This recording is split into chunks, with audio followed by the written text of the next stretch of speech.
सगळी कामं बाजूला ठेवून या लेकरासोबतच टाईम स्पेंड करावा असं मला सतत वाटत राहतं. बाळ जेव्हा मोठं होतं तेव्हा आपण ह्या सगळ्या गोष्टी खूप मिस करत असतो. शौर्याच्या बाबतीतही आमचं असंच झालं वेळ होतं. खूप लवकर निघून या लेकराला कुठल्या गोष्टीचं कुतूहल वाटेल काही सांगता येत नाही. बघा ना, या उशीला या खुर्चीला बघून त्याला काय जाणवतंय मला माहीत नाही. मस्त उठून खेळत होता. पण सध्या नजरहटी आणि दुर्घटना घटी असा प्रकार चालू आहे. त्यामुळे पूर्ण डोळ्यात तेल घालून लक्ष द्यावं लागते सध्या कानाकडे.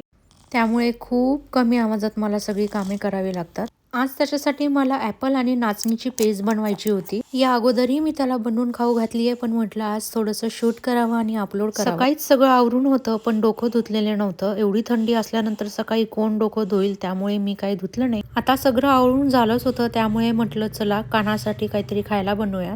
खरं सांगायचं म्हटलं तर लेकराला असं एकटं खेळत सोडणं मलाही बिलकुल चांगलं वाटत नाही. पण मी त्याच्याकडे पूर्ण लक्ष देत असते किचनमध्ये असतानाही. त्याच्यासाठी बनवला मग आता खाऊ आणि आता त्याला मी चारणार होते. नाचणी आणि ॲपलची पेज ही पूर्ण रेसिपी आपल्या चॅनलवरती अपलोडेड आहे. तुम्ही तिथे जाऊन बघू शकता. चला भेटूयात नेक्स्ट व्लॉगमध्ये. बाय.